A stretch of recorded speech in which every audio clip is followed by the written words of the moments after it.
Pour ce que l'Esprit veut nous donner ce matin, je vais vous inviter à tourner dans la Genèse, chapitre 49. Dans le livre de la Genèse, chapitre 49. On va lire le verset 1 et 2 pour introduire le message que l'Esprit veut nous donner ce matin. Comme je vous l'ai mentionné, c'est une image que nous allons voir, une image spirituelle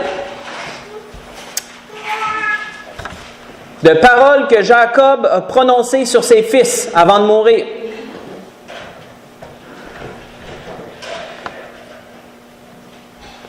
Dans la Genèse, chapitre 49, versets 1 et 2, il est dit « Jacob appela ses fils et dit « Assemblez-vous, et je vous annoncerai ce qui arrivera dans la suite des temps. » On sait que Dieu accordait particulièrement aux bénédictions prophétiques, aux pères, une grâce toute spéciale que lorsqu'il donnait une bénédiction avant de mourir, elle était très souvent et se réalisait dans les temps à venir. C'était prophétique, les bénédictions que les pères faisaient sur les enfants avant de mourir. Vous voyez ça à plusieurs endroits dans l'Ancien Testament. On voit ça à plusieurs endroits.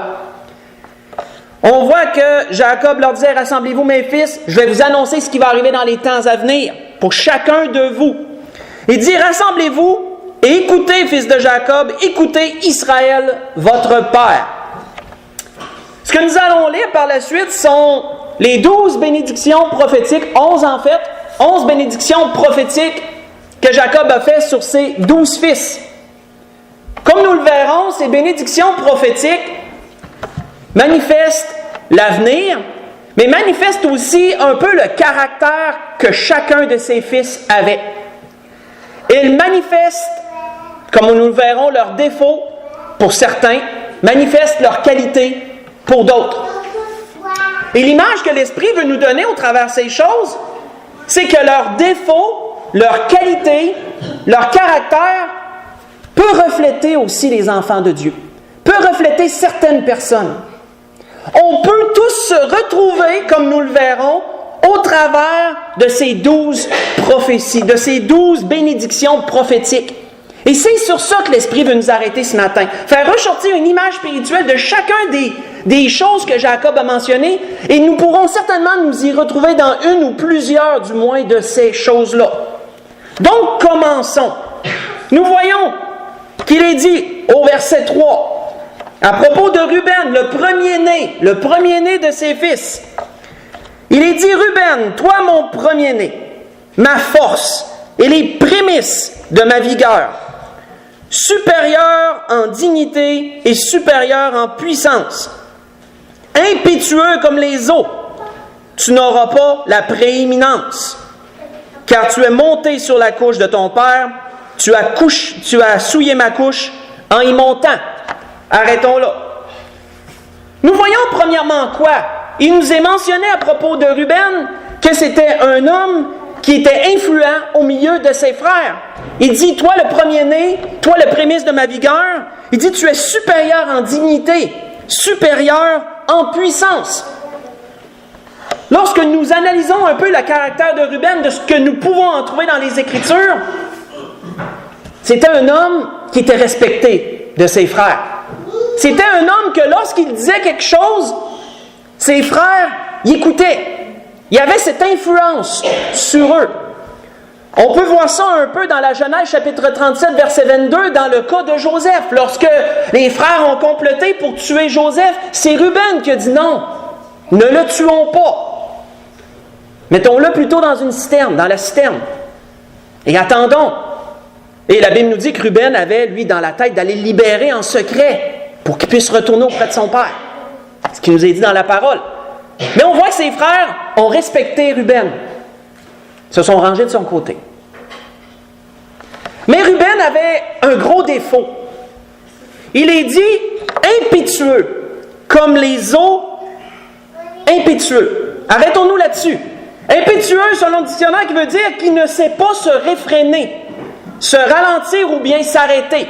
Quelqu'un d'impétueux est tellement passionné, il est tellement dedans qu'il parfois il ferait mieux de s'arrêter. Ça peut être dans des paroles, ça peut être parfois dans des entreprises. Quand tu es impétueux, tu y vas à fond le train, comme on dit, tu ne sais pas t'arrêter. Parfois, tu devrais. Peut-être en parole parfois. Si tu es impétueux dans tes paroles, réfléchis pas. Tu vas trop loin dans ce que tu dis. Tu ne sais pas te réfréner, tu ne sais pas t'arrêter. Ruben était impétueux à quel niveau? Dans ses passions. Parce qu'il a couché avec la concubine de son père. Je crois que c'était Bila, de mémoire, je crois. Si vous faites des recherches, vous pourrez le trouver. Et ça n'a pas été bon pour lui. Vous parlez de tempérance la semaine passée, entre autres dans le bilan qu'on avait à faire. Quel était le bilan de notre tempérance?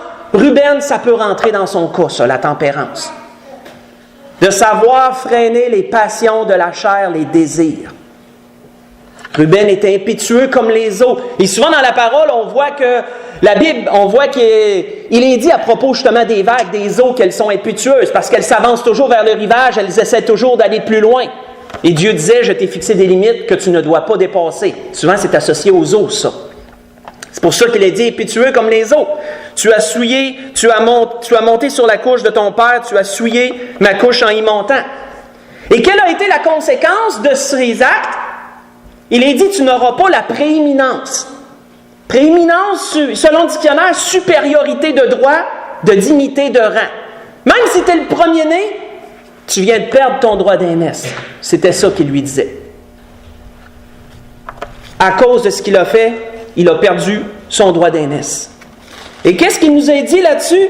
Il nous a dit, plus loin, un autre endroit, « Fils de Ruben, premier-né d'Israël, car il était le premier-né, mais parce qu'il souilla la couche de son père, son droit d'aînesse fut donné au fils de Joseph, fils d'Israël. Toutefois, Joseph ne dut pas être enregistré dans les généalogies comme le premier-né. » Vous voyez ça dans 1er Chronique, chapitre 5, verset 1. Ruben perd son droit d'aînesse à cause de son impétuosité.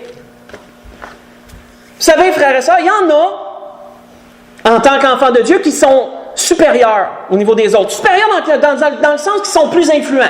C'est des gens qui sont plus respectés. C'est des gens que quand ils parlent, on dirait qu'ils ont un poids dans ce qu'ils disent. Ils sont plus respectés, sont écoutés. Mais on doit prendre garde à l'impétuosité, par exemple.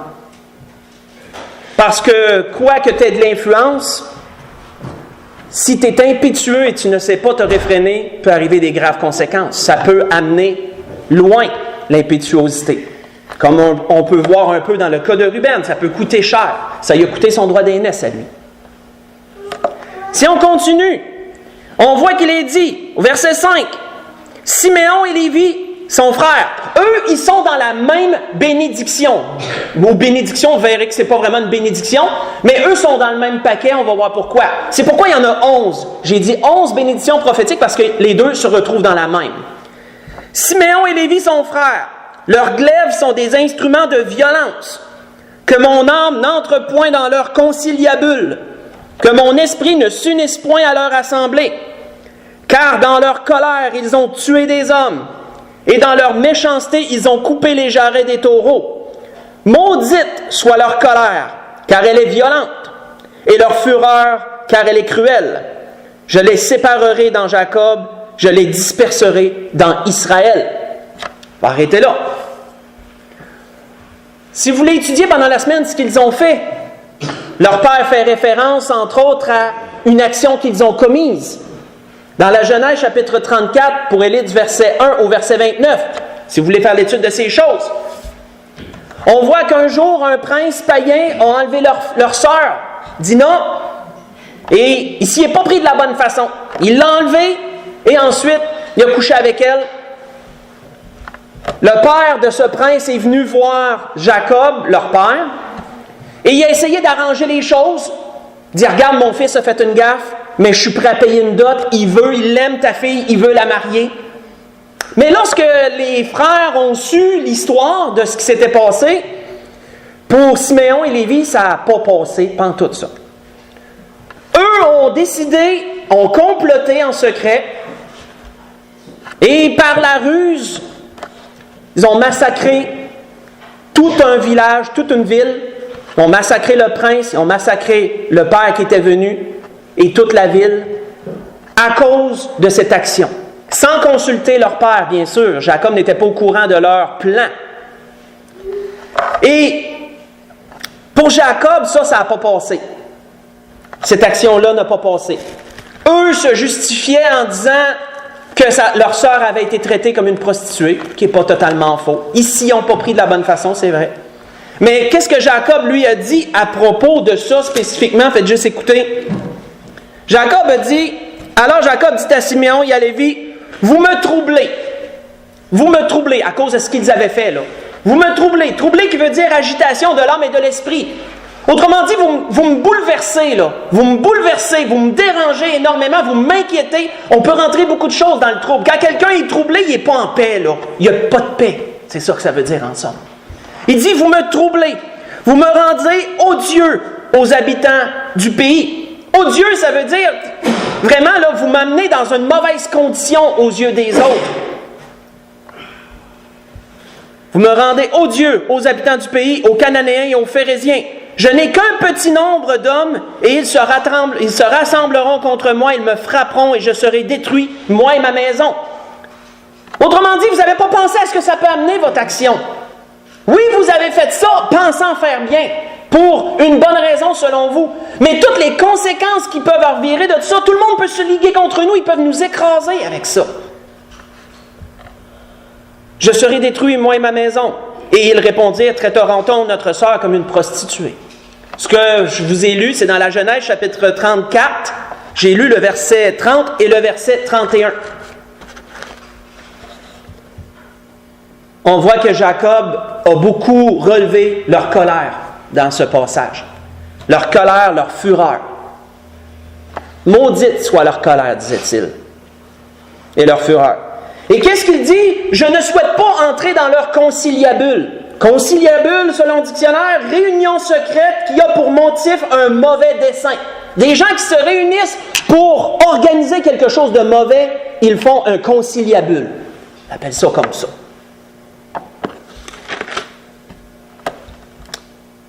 Leur caractère peut refléter certains enfants de Dieu qui n'ont pas peur, par leur colère, dans certaines choses, de faire scandale devant tous. Qui n'ont pas peur de semer le trouble au lieu d'eux, parfois, à cause impétueux au niveau des sentiments, au niveau des émotions, sont impétueux, ne se freinent pas. On voit que Jacques disait, lui, sur la colère, c'est un rappel, la colère de l'homme, disait Jacques, n'accomplit pas la volonté de Dieu. C'est ce qui est dit dans Jacques 1, verset 20. On voit que Jacob n'a pas approuvé leur geste. Et leur conséquence a été d'être dispersés au milieu d'Israël. Ça s'est accompli de deux façons. Pour la tribu de Lévi, on sait qu'il y a un homme qui a ramené la tribu de Lévi dans les grâces de Dieu, Phiné, qui a pris action plus tard dans un cas critique. Il était de la tribu de Lévi et ça l'a amené que Dieu a réservé la tribu de Lévi pour lui. Ils n'ont pas eu aucune possession au milieu de leurs frères. Et ils ont été dispersés un peu partout en Israël. Un peu l'accomplissement de ce que Jacob disait. Pour qu'est-ce qui est de la tribu de Siméon, elle a eu une petite portion au milieu du territoire de Juda. Elle n'a même pas eu sa portion à elle dans son coin, elle l'a eu au milieu d'une autre tribu, au milieu d'une autre portion de terre de leurs frères. Ils ont été dispersés dans tout Israël. L'accomplissement de ce que Jacob avait dit sur ces choses. Si on continue encore, on voit au verset 8, à propos de Juda, on a vu jusqu'à présent, on a vu Ruben, on a vu Siméon et Lévi qui forment un, qui sont dans le même. On voit Juda, il est dit, tu recevras les hommages de tes frères. Ta main sera sur la nuque de tes ennemis. Les fils de ton père se prosterneront devant toi. Juda est un jeune lion. Tu reviens du carnage, mon fils. Il ploie les genoux, il se couche comme un lion, comme une lionne, qui le fera lever?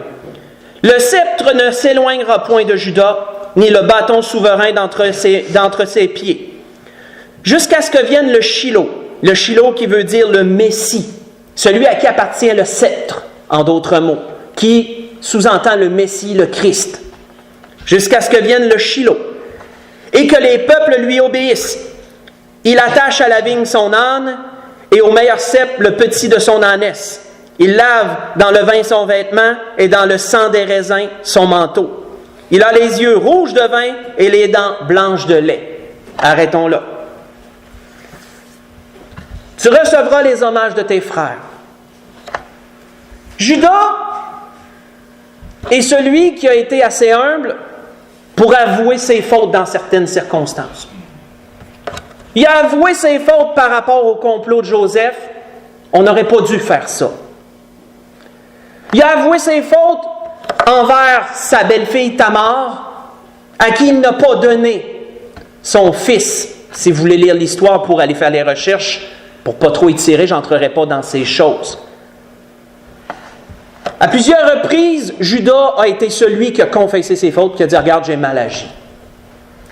Judas a été celui qui a intercédé pour ses frères auprès de Joseph, lorsqu'ils lui ont été une première fois, et que Joseph a dit « Vous êtes des espions », et un peu toute l'histoire. C'est Judas qui a intercédé auprès de Joseph, qui a dit « Mon Seigneur, laisse-moi juste te dire une chose, laisse-moi intercéder auprès de toi, pour ma famille. » C'est Judas qui a été, comment je pourrais dire, qui a été prêt à sacrifier pour ses frères. Lorsque Joseph voulait en garder un, Judas a dit « Garde-moi à la place ». Il voulait garder le dernier-né, Benjamin, lorsqu'il est venu une deuxième fois. Il dit non, il dit « Le père ne pourrait pas le supporter. Garde-moi à ta place, je vais être en prison, moi, à sa place à lui. » Judas est celui qui n'a pas eu peur de s'engager auprès de son père, parce que lorsqu'ils sont retournés une première fois, puis que Jacob a dit non, je ne laisserai pas aller mon dernier, Benjamin. Je ne le laisserai pas aller lui non plus, j'ai déjà perdu Joseph, je ne vais pas perdre Benjamin. C'est Judas qui a dit, regarde, c'est moi qui va, c'est ma responsabilité. Si jamais je ne te le ramène pas, mes enfants t'appartiennent. Tu feras ce que tu veux. Judas a manifesté beaucoup de choses très positives, malgré ses fautes. Sa bénédiction a été très grande. On voit que c'est lui, de la tribu duquel est sorti le Christ, comme on le sait, notre Seigneur. Judas a reçu la plus grande portion de territoire de tous ses frères. La tribu de Siméon était justement au milieu de la tribu de Judas, de la portion du territoire de Judas. Quand vous regardez une carte à la fin de votre Bible, il y en a qui ont des cartes des différentes tribus. Judas représente le caractère de celui qui est humble dans le Seigneur, de celui qui est capable d'avouer ses fautes, de celui qui sait s'abaisser lorsque le temps vient, de celui qui est capable de se sacrifier parfois pour les autres de différentes façons, qui est un bon intercesseur pour un coupable. Et qu'est-ce que Jacques disait sur celui-là? Humiliez-vous devant le Seigneur et il vous élèvera. C'est ce qui a été fait avec Judas. C'est humilié, il a été élevé dans sa bénédiction que le Père lui a donnée. Si on continue, on voit qu'il est dit à propos de Zabulon au verset 13. Et ici, il a été dit, oui, je lis le verset 12 jusqu'en... Et il a été dit, tu as les yeux rouges de vin. La tribu de Juda a été celle qui cultivait le plus les vignes. Elle a été celle qui a reçu une portion de terre qui était très propice à la culture des vignes. C'est pourquoi il est dit, tu as les yeux rouges de vin. Et on sait qu'il est dit aussi qu'il lave dans le vin son vêtement et dans le sang des raisins son manteau. Ça parle du sacrifice de notre Seigneur. C'est prophétique, ces choses-là, du sacrifice de notre Seigneur. Tu as les dents blanches de lait, symbolise l'abondance. Le lait est souvent symbolique d'abondance dans la parole. Qu'est-ce que Dieu avait dit à son peuple? Je te donnerai un bon pays où coule le lait et le miel. Ça définissait l'abondance d'un pays, ça. Belle bénédiction pour Judas. On continue. Zabulon habitera sur les côtes des mers. Il sera sur la côte des navires et sa limite s'étendra du côté de Sidon. Ça ne nous dit pas grand-chose, là. Ça nous dit que sa portion de territoire a été réservée, elle a été réservée sur les côtes. Zabulon était la tribu qui surveillait les mers, autrement dit, qui était sur le bord de la Méditerranée. La tribu qui était sur le bord des rivages et qui avait les ports, qu'on dit, les villes portuaires, les villes qui sont sur le bord des côtes. Et ça, on peut creuser un peu plus sur ce côté-là. Les villes portuaires, frères et sœurs, étaient très importantes. Surtout dans l'Ancien Testament, surtout anciennement, pas que dans l'Ancien Testament, anciennement, les villes portuaires étaient extrêmement importantes. Représentant un peu les yeux et les oreilles d'un pays, les villes portuaires, parce que tout rentrait par là. S'il y avait une armée qui voulait venir envahir, c'est souvent par la mer qu'ils s'y prenaient. Les bateaux arrivaient. Les villes portuaires étaient les premières à être touchées. Celles qui sonnaient de la trompette pour avertir les gens du pays. Il y en a qui s'en viennent. Devaient être vigilants. Les villes portuaires représentaient aussi l'hospitalité d'un pays. Parce que ceux qui arrivaient passaient par les villes portuaires pour ensuite s'étendre dans le pays, très souvent. C'était elles qui contrôlaient les forts, qui montraient aux navires leur position et qui indiquaient la côte aux navires. Les forts avaient une grande importance pour ceux qui naviguaient. C'était un symbole d'espoir et un peu, comment je pourrais dire, pas un repos, mais le mot me manque, mais je crois que vous savez ce que je veux dire. Lorsque tu es dans un navire et qu'il fait noir et tu vois le phare là-bas, tu es bien content de le voir. Hein? Tu sais où tu t'en vas. Autrement dit, là, ça te sécurise parce que tu sais vers où aller. Les villes portuaires étaient réputées pour leur richesse aussi.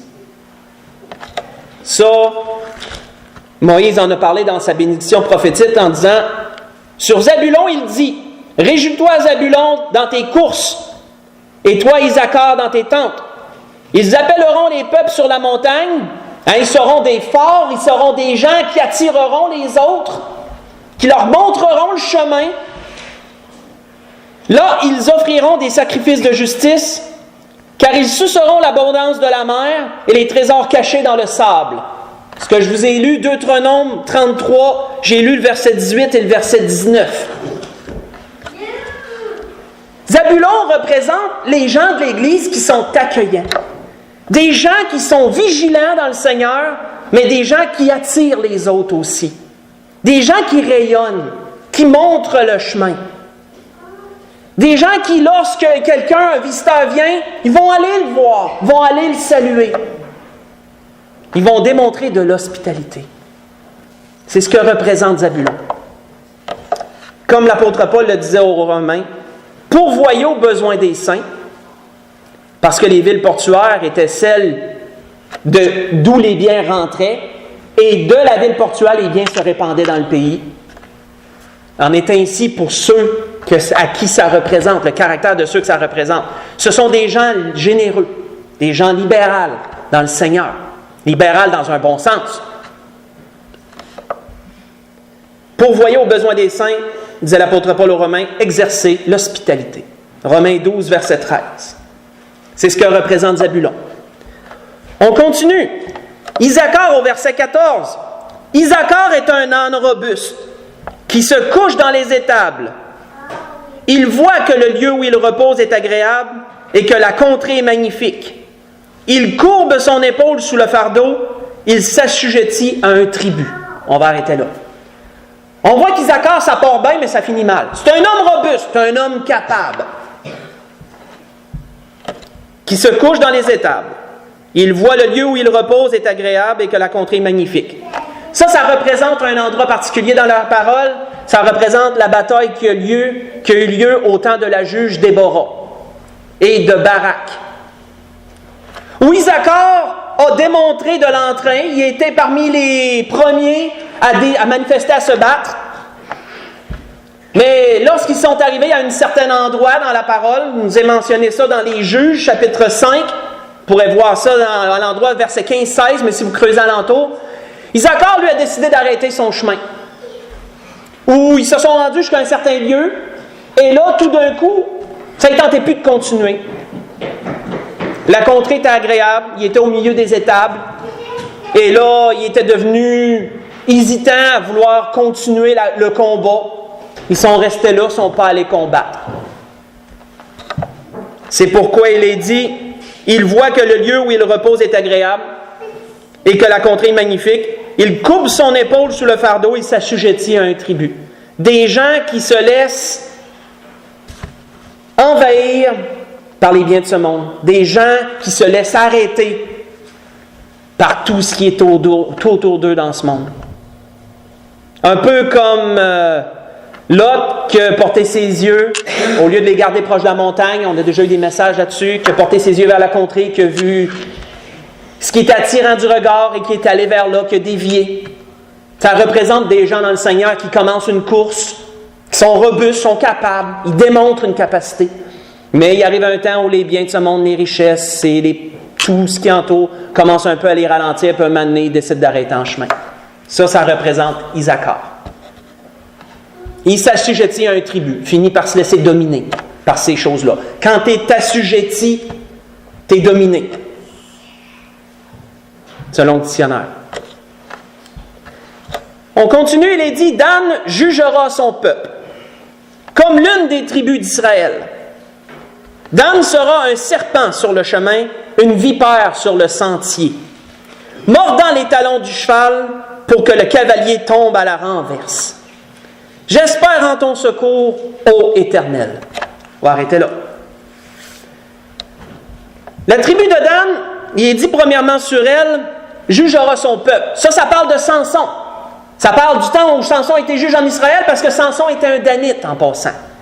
Vous voyez cela dans Juge 13 à 16. Juge 13 au début, vous le voyez tout de suite, qu'il venait de la tribu de Dan. Donc, il jugera son peuple, on parle de Samson. Ça sous-entend ce qui allait arriver au temps des juges à propos de Samson. Plus tard, au verset 17, il dit, il sera un serpent sur le chemin, une vipère sur le sentier. Dan avait reçu lui aussi une portion en héritage. Et disons qu'il a été sans pitié pour aller la chercher, on pourrait dire. Pour s'acquérir la portion de son territoire, a été sans pitié.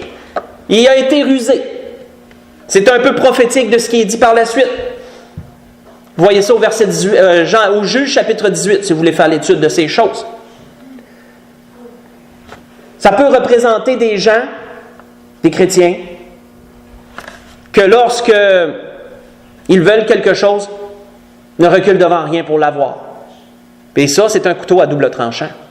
Parfois, ça peut être bien, mais parfois, ça peut aller trop loin. Et ce qu'on va utiliser comme moyen pour acquérir la chose, parfois, ça dépasse un peu ce que le Seigneur demande. Ça va comme un peu au-delà des bornes que le Seigneur nous donne. Il faut savoir faire attention dans ces choses. Mais, d'un autre côté, parfois, ça peut être bon. Parfois, le Seigneur met des choses devant nous et il ne veut pas qu'on recule devant les moyens pour aller le chercher. C'est une bénédiction que le Seigneur met devant nous. On y a droit. Le Seigneur veut qu'on aille la chercher. Il faut juste savoir être sage dans ces choses. Ça représente un peu les Danites, ça. On voit qu'à la fin, il y a cette phrase « J'espère en ton secours, ô Éternel ». Qu'en bout de ligne, tu restes accroché à Dieu. En bout de ligne, tu restes attaché à Dieu et tu espères en son secours à lui. Pas tes forces à toi, son secours à lui. Si on continue, il est dit « Gad sera assailli par des bandes armées, mais il les assaillira et les poursuivra. » Dans la parole, on voit que les Gadites ont été de vaillants combattants. Ce furent des gens qui ne l'ont pas eu facile comme tribu, surtout pour acquérir leurs possessions. Ils ont eu des combats, mais c'est des gens qui ne se sont pas laissés arrêter. La Bible nous dit qu'ils ont été assaillis, qui veut dire attaquer vivement, selon le dictionnaire. Donc, ça n'a pas été de main morte qu'on a voulu les abattre. Mais c'est des gens qui, qu'est-ce qu'il est dit? Il les assaillira et les poursuivra. Autrement dit, oui, on a bûché sur eux autres. Oui, ils ont eu beaucoup de combats. Mais ils sont demeurés fermes, puis c'est eux autres qui ont combattu les autres. Ils se sont virés de bord, puis c'est les autres qui ont eu à fuir. C'est les autres qui ont été poursuivis par eux. Ça représente les chrétiens combatifs. Ça représente les gens qui ne se laissent pas avoir par Satan. Ils ne se laissent pas abattre par Satan. Oui, ils ont des combats, oui, ils ont des épreuves, mais ils luttent. Par la parole de Dieu, par le Seigneur, ils luttent, ils persévèrent. Et le Seigneur leur accorde la victoire, puis c'est eux, après, qui poursuivent. Représente les Gadites. Et c'est ce que l'apôtre Paul disait aux Romains comme exhortation, entre autres, quand il disait aux Romains, « Ne te laisse pas vaincre par le mal, mais surmonte le mal par le bien. » Romains 12, verset 21. Ne te laisse pas vaincre. Ça veut dire que parfois, là, tu peux être rendu vraiment, là, pas au point de lâcher, mais tu t'en vas vers là. Quand on dit surmonte, ça veut dire que là, tu pars d'en bas puis tu remontes en haut, là. Laisse-toi pas vaincre, mais surmonte. Reprends l'autre bord, remonte, puis ça reprend le dessus, autrement dit. Surmonte le mal par le bien. Pas le mal par le mal qui ne fait qu'attiser et enflammer davantage les choses, comme Salomon dit dans les Proverbes. Faute de bois, le feu s'éteint. C'est un peu ce qui me revient dans les Proverbes. Surmonte le mal par le bien. Une parole douce calme la fureur. Encore Salomon qui disait ça dans les Proverbes. Si on continue, Hazer est-il dit au verset 20. Hazer produit une nourriture excellente. Il fournira les mets délicats des rois. La tribu d'Hazer a été, dans leur portion de territoire, très propice pour la culture. C'est un peu le garde-manger d'Israël, on pourrait dire ça comme ça dans la distribution des territoires. Il produit une nourriture excellente. Il donne un bon produit, il est fructueux, il est aussi généreux. Son nom d'ailleurs, Hazer, pourquoi que, je pense que c'est Léa. C'est Léa qui a eu Hazer, elle l'a appelé Hazer. Elle était heureuse. Hazer veut dire heureux. Ça représente des gens qui sont très généreux dans l'Église, qui sont généreux de toute façon possible envers les autres. Des gens qui partagent beaucoup. Des gens qui sont fructueux dans le Seigneur. Quand que le Seigneur dit qu'il donne des talents, puis qu'il dit « fais-les fructuer », ce sont des gens qui s'attellent à la tâche et qui font fructifier ce que le Seigneur leur donne, ce que le Seigneur met entre leurs mains. Et ils sont heureux lorsqu'ils sont à l'œuvre. C'est un peu ce que Jacques disait, ça. Il m'a fait penser, le Seigneur m'a amené sur ces choses que Jacques disait. Mais celui qui aura plongé les regards, disait-il, dans la loi parfaite, la loi de la liberté, et qui aura persévéré, n'étant pas un auditeur oublieux, mais se mettant à l'œuvre, celui-là sera heureux dans son activité. Jacques 1, verset 25. L'activité produit le bonheur, autrement dit, dans le Seigneur. Si tu es morose dans le Seigneur, si tu es une personne qui est malheureuse dans le Seigneur, c'est une façon régulière, je parle. Alors, regarde ton implication, regarde ce que tu fais pour le Seigneur. Si tu es active, tu vas être heureuse. Celui-là sera heureux dans son activité. Hazer représente ce type de personne. Généreux, qui est fructueux, sème le bien alentour de elle, est heureuse dans son activité. Au verset, si on continue, verset 21, il est dit « Nephtali est une biche en liberté, il profère de belles paroles. » Représente ceux dont la parole est bonne. On a parlé dernièrement de ceux qui avaient le don de la parole, de ceux qui étaient éloquents. Ceux qui avaient la parole facile représentent Nephtali, profère de belles paroles. Et ce n'est pas dans un mauvais sens qui est mentionné, ça. C'est mentionné dans un bon sens. La tribu de Nephtali, comme la tribu de Zabulon, ont été les deux premières tribus à combattre sous Barak et Déborah. Ils ont été les plus vaillants, ça a été les premiers à se mettre en armes et à aller montrer l'exemple pour se battre. Ça représente les chrétiens qui sont spirituels et qui ont de bonnes paroles. Des gens qui sont plaisants avec qui jaser. On aime parler avec eux. Parce qu'ils ont quelque chose de bon à dire. Ils ont toujours quelque chose de bon à dire. Ils savent toujours ramener les choses par leurs paroles. Ça savent toujours ramener les choses. Puis ça nous fait du bien en bout de ligne. On voit que Salomon disait dans les Proverbes sur ces choses-là,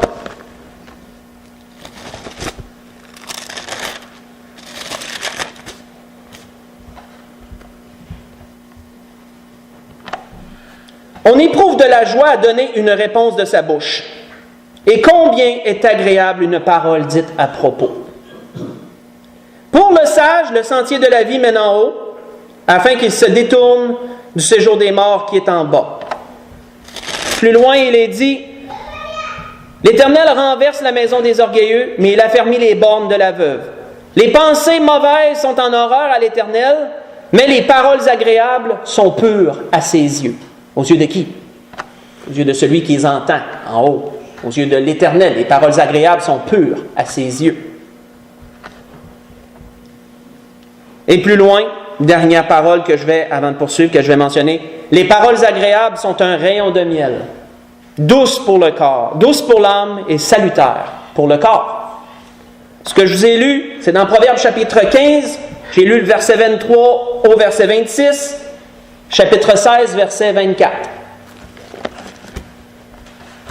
Combien qu'il est bon d'avoir des chrétiens qui sont capables de bien parler, qui ont un bon parler spirituel.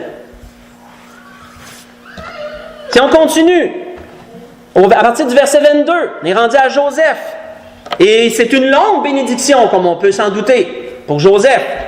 Joseph est le rejeton d'un arbre fertile. Le rejeton d'un arbre fertile près d'une source. Les branches s'élèvent au-dessus de la muraille.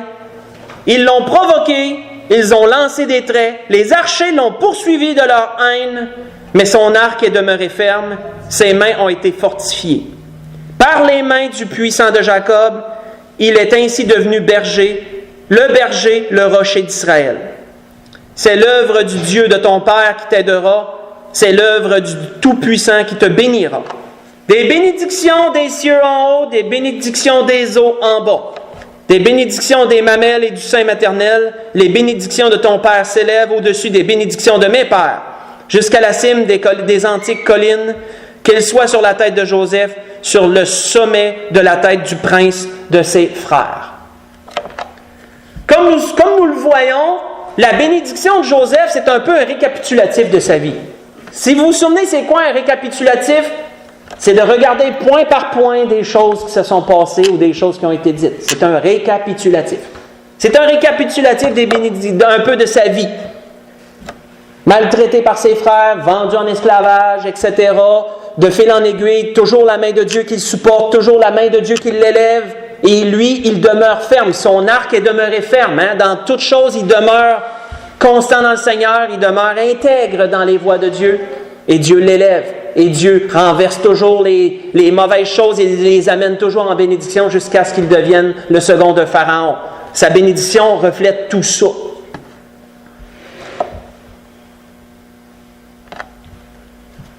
Ça représente l'enfant de Dieu qui est intègre, justement. Ça représente le chrétien qui, malgré les combats, malgré les luttes, demeure ferme dans les voies du Seigneur. Celui qui s'attache à Dieu, on voit qu'il s'accroche à Dieu dans les mauvais jours. Et on voit qu'il espère en Dieu pour être délivré. Il ne rend pas le mal pour le mal, il rend le bien pour le mal qu'il reçoit. On voit que David avait bien décrit un peu ce type de chrétien dans les psaumes en disant « Éternel, je prête l'oreille et exauce-moi car je suis malheureux et indigent. Garde mon âme car je suis pieux. » On a vu dernièrement notre bilan sur la piété, l'observation des Saintes Écritures, des principes de notre religion, entre guillemets. Garde mon âme car je suis pieux. Mon Dieu, sauve ton serviteur qui se confie en toi. Aie pitié de moi, Seigneur, car je crie à toi tout le jour. Réjouis l'âme de ton serviteur, car à toi, Seigneur, j'élève mon âme. Je t'invoque au jour de la détresse, car tu m'exauces. Ce que je vous ai lu, c'est dans les psaumes, chapitre 86. J'ai lu du verset 1 au verset 3 et le verset 7.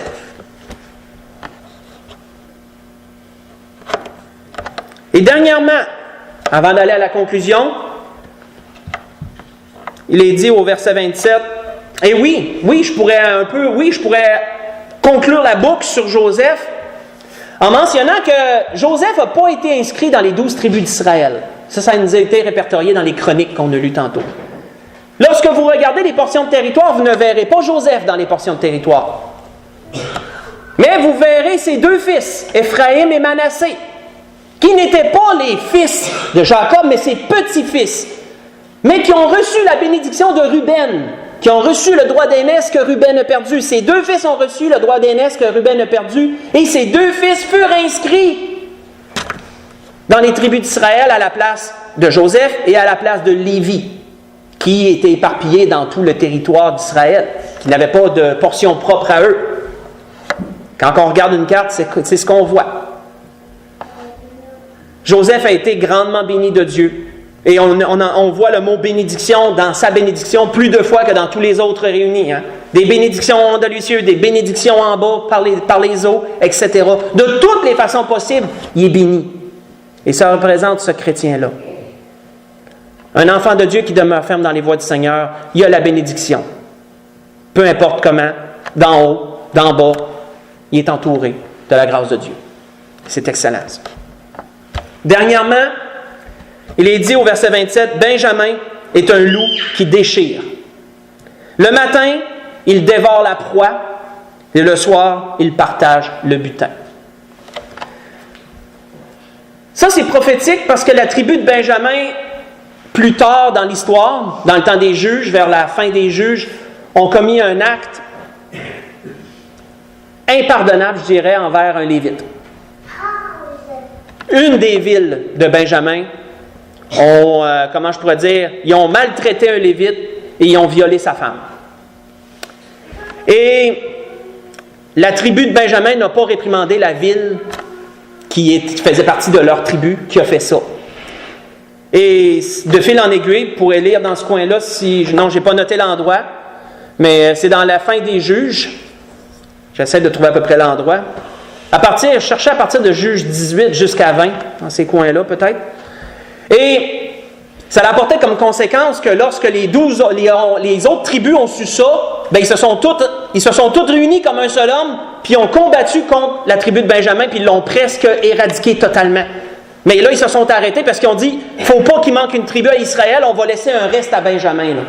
Puis là, la tribu de Benjamin a dû se relever un peu de ça. A dû s'humilier puis se relever de ça. Benjamin est un loup qui déchire. Ça peut représenter malheureusement certains chrétiens qui n'hésitent pas parfois à blesser les autres. Dès qu'ils sont attaqués, peut-être d'une façon ou d'une autre, c'est du tac au tac. Ils n'hésitent pas à blesser, peut-être par leurs paroles, peut-être par leurs gestes. Et ça, on doit prendre garde à ça. C'est un loup qui déchire. On doit prendre garde à ces choses. Comme vous avez vu, on a passé au travers des bénédictions prophétiques. Et ce qu'on a vu, c'est 11 bénédictions, il y a toujours 11 bénédictions que Jacob a données à ses fils. Et on a vu une image spirituelle que ces bénédictions représentaient ça relevait leur caractère, ça relevait des points positifs, des points négatifs sur certains. Et on a vu comment spirituellement ça peut s'apparenter à différents types de chrétiens, de caractère, de personnes. C'était ce que l'Esprit voulait relever au travers de ces choses ce matin. Et pour conclure, on va simplement lire la fin, qui est le verset 28, un peu la boucle de ces choses. Où il est dit, ce sont là tous ceux qui forment les 12 tribus d'Israël. Et c'est là ce que leur dit leur Père en les bénissant. Il les bénit chacun selon sa bénédiction. La grâce que je nous souhaite à tous, frères et sœurs, c'est qu'on puisse s'interroger. On a fait un bilan la semaine passée. On peut joindre ça un peu à notre bilan, on pourrait dire. Un peu de s'interroger, puis de voir est-ce qu'on se voit au travers de certains de ces points qui ont été mentionnés? Est-ce que ça nous représente à certains égards? Et si oui, analysons. C'était-tu positif ou c'était négatif? Si c'est positif, tant mieux. Si c'est négatif, travaillons. Travaillons sur ces choses. Parce que comme il est dit, chacun a été béni selon sa bénédiction. Et c'est la grâce que je nous souhaite à tous, parce que Dieu fera la même chose. On peut se lever pour le dernier cantique.